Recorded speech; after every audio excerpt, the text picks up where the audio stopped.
Peace, soul family. Welcome to my channel. It's me, TAHLIALOREAL. If you're new here, I would like to cordially thank you for stopping by my channel. If you're feeling the vibes and the energy, hit that like button and maybe even subscribe. If you're returning, hey, welcome back. It's such a lovely, lovely feeling to have all of you guys here, okay? Anything you need to know about me is listed in the description box.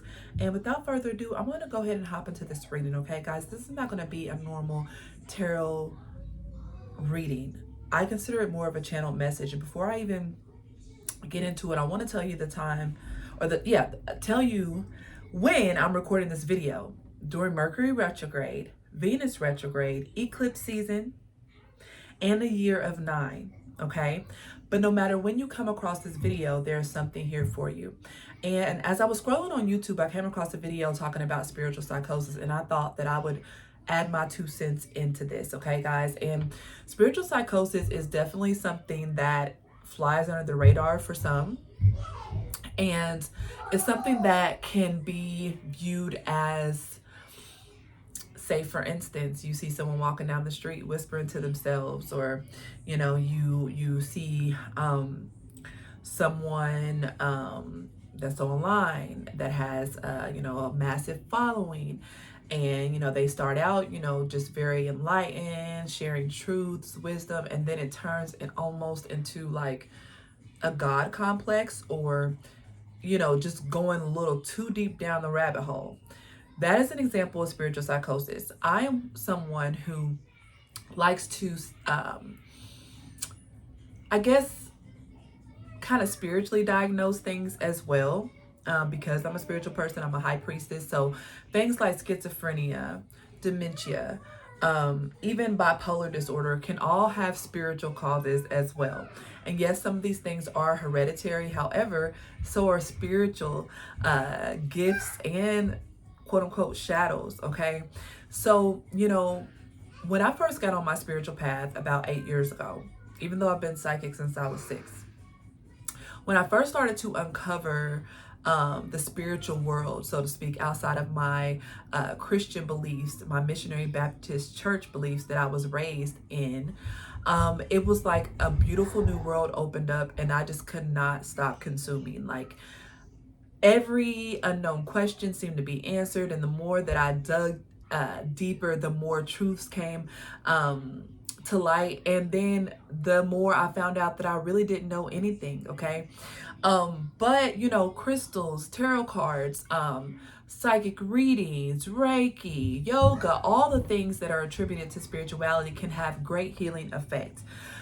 However, just like with anything in our lives, there is a duality, okay? There is a good, quote unquote, and there is a bad, right? In everything. That's just the balance of the universe, okay? I'm not talking about light and dark. I'm talking about good and bad, okay? Now, we look at our everyday lives, good and bad teachers, good and bad cops, good and bad husbands, good and bad wives, good and bad food. All the things, it just keeps the balance. So when we talk about spirituality, there is a quote unquote bad side, okay? And that's when we keep digging and searching spiritually, even going as far as taking plant medicine, ayahuasca. And listen, I'm not shaming anybody that has ever done that, okay? It can bring a lot of healing if you are very self-aware. However, when you just dive headfirst into these spiritual practices and beliefs without proper grounding, a proper guide, proper spiritual protection, okay? Because when you start traversing the spiritual realm, the physical protection, such as weapons and all that, baby, that goes out the window, because you're working with unconscious material. You're working with spiritual energy. So that is how, that's my, that's Kyra in the background. She might yell out every now and again. But that is how we find ourselves in positions where we have been thrust into heavy, dense spiritual experiences. And then you know what? A lot of people, they go back to their Christian ways, and that's okay. Some people start to condemn spirituality, and hey, that's your choice. But really, when we break it down, it's a form of spiritual psychosis. Just like with any prescription medicine, you take it in doses, right? You have to let the medicine work. You have to slowly wean yourself off the medicine until your body knows how to operate in the healing energy. It's the same with spirituality, guys. It's very exciting to start uncovering new worlds and all of, to go deeper and deeper. But if there's no grounding And grounding can look like exercise, going out in nature, taking a break from spirituality altogether. Guys, I have to do it too, and I'm a spiritual practitioner full time. It's what I do for a living. I make my income off of spiritual work. But even for me, I have to step away. When I talk to people, they may know me as Priestess Talia, but I have to just show up as me, okay? Because I have to take a break from the spiritual world. But when people continue to consume spiritual energy, consume readings, consume so much, okay, knowledge without proper grounding or integration, that is where the spiritual psychosis comes in.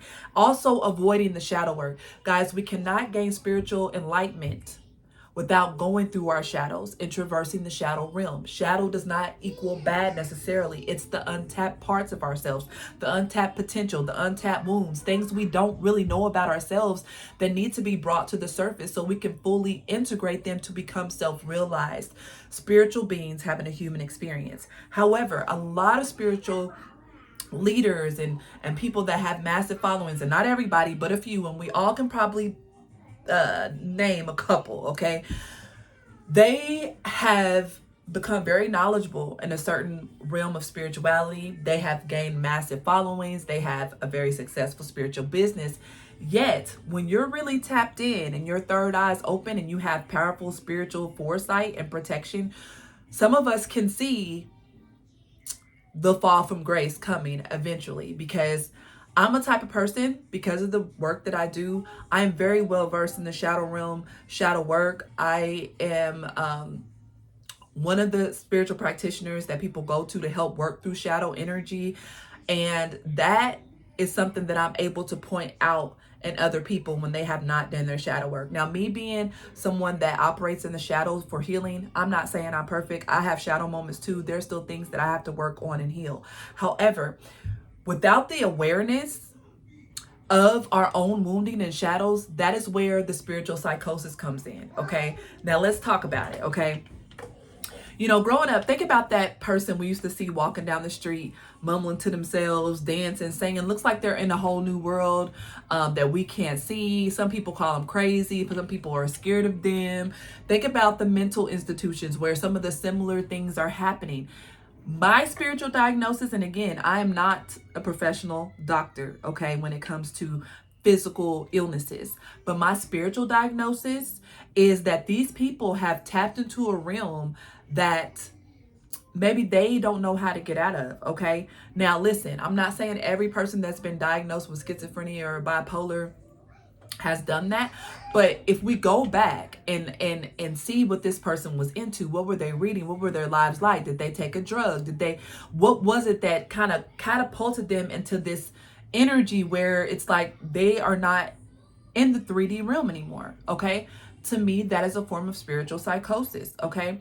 And also when we talk about demonic possession and people having feeling like they have something attached to them, that could very well be due to a lack of spiritual protection and awareness when we go into these shadow realms. Now, some people are just playing out, quote unquote, victims of just, false teachings, misinformation, especially when it comes to plant medicine such as ayahuasca, DMT for some, even marijuana, guys. I mean, some of it is supposed to be used to open up the senses and a new gateway into the spiritual world, even mushrooms. However, when taken a lot, or even it could take one time and there is no experienced shaman or practitioner to help through that journey, that is where we find a lot of people it's like a switch goes off and they are, quote unquote, gone from this earthly realm, okay?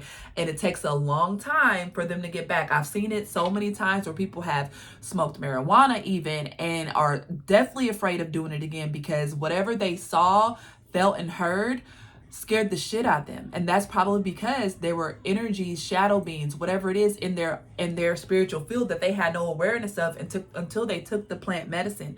So I'm saying all that to say that we have to really be mindful, especially those that are in spiritual leadership, okay? That we're not just doing things for financials. We're not just taking people's money, helping people have these mushroom journeys and these ayahuascas without really truly assessing what could be the repercussions of giving people plant medicine, or even opening up the spiritual doorway, quote unquote, red pilling them, telling them information that they're not quite ready to hear. As a priestess, for me, it's extremely important to use my discernment and listen to what God, my guides and ancestors tell me when it comes to sharing certain information. There are times where I do readings and I can see foresight and God is like, no, only tell them this much, because too much information, too much of something can always have repercussions that are not necessarily going to work in our favor. So again, I say, if you are new to the spiritual path or you are highly experienced, it is super important that we develop our own intuition and discernment and have grounding practices. Again, grounding practices can be just going out in nature, going by the beach, taking a walk, exercising, going to see a movie, spending time with relatives, disconnecting from the 5D if we can. Sometimes it is hard to shut off when we are naturally tapped in, but there are certain prayers you can do, certain crystals you can wear. There's many forms or many ways that you can safeguard yourself against the spiritual realm when you just want to ground, guys. It's extremely important to integrate the grounding. And also, it's extremely important to really check in with your own wisdom and discernment and do your shadow work. I am a firm believer in shadow work, guys. You cannot skip the work. The new age spirituality that's so popular now and everybody's getting into it, and the tarot and the readings, that's amazing. We're moving into the age of Aquarius. However, if we do all that work and skip the shadow work and not do the proper healing within, it just becomes a band-aid to a problem that will later come back even stronger. Okay. And I'm going to be honest, some of the most toxic, vile, narcissistic people I've ever met have been in the spiritual community where it's all love and light, healing. Oh my God, how could you think that I would mean that? No way. Namaste, love and light. Meanwhile, they have not held a flashlight up to themselves to look within to see, hey, maybe I need to shift my perspective. Maybe I need to shift my point of view. Because again, many of us that have been on the spiritual path for a minute, we have all encountered someone that is in spiritual leadership that has a God complex, that they can do no wrong, say no wrong. Everybody bows down to this person. And that's why I tell people all the time that know me, please don't put me on a pedestal. I am so human.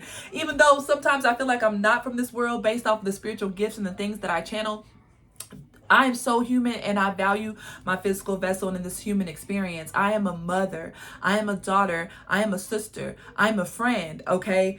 I am a woman before anything else. And then the priestess, spiritualist, all of that kind of falls into me as a multidimensional being. So please don't put me, any other reader, psychic, spiritualist on the pedestal. Always check within. And I always say, if you are new to this spiritual path, please, please, please get to know your ancestry. Get to know who your ancestors were. If you don't know or you don't have any families, dig deeper, pray, ask for signs, get to know your spiritual guides. Start there before you just embark on this spiritual journey with no protection from your ancestors, your spiritual guides. Yes, God will protect you all the time, okay?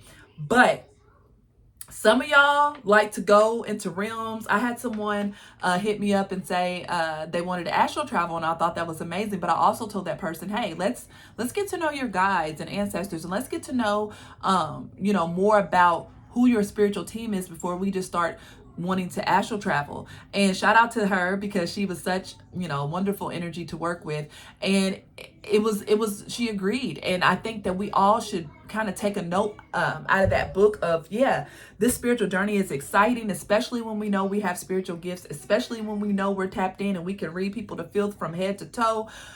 Amazing. But let's also make sure we're checking in with ourselves, that we're not putting out spiritual energy readings and all this stuff from other people. We don't sit down with ourselves and journal or pray or meditate or pull our own cards to see what the energy is like, or at least go to a trusted spiritualist that can help us. Because for me, sometimes it is hard to tap into my own energy when I'm emotionally tied to a situation. But again, in this day and age, guys, it's just extremely important that we have some type of grounding modality, and also that we are consistently checking in with ourselves and our own intuition and discernment before we just take what anyone says as bond, okay? Because spiritual psychosis is real, and it can show up as someone outside on the street talking to themselves, looking up, pointing out things that we can't see, to the spiritualist or pastor on the TV preaching these great words and saying these great things, but yet behind the scenes they have so many demons and shadows and narcissistic traits and people that they have hurt and left a trail of tears. Spiritual psychosis is real. Again, guys, I really urge you to check in, to read more, to get more in tune with who you are, okay? I love y'all, and thank you for listening to that. I would love to know your thoughts in the comments. If you resonated with this video, or if you have a personal experience you would like to share, help out the tribe members and do that. Again, anything you need to know about me is in the description box. Until next time, I love you. Peace.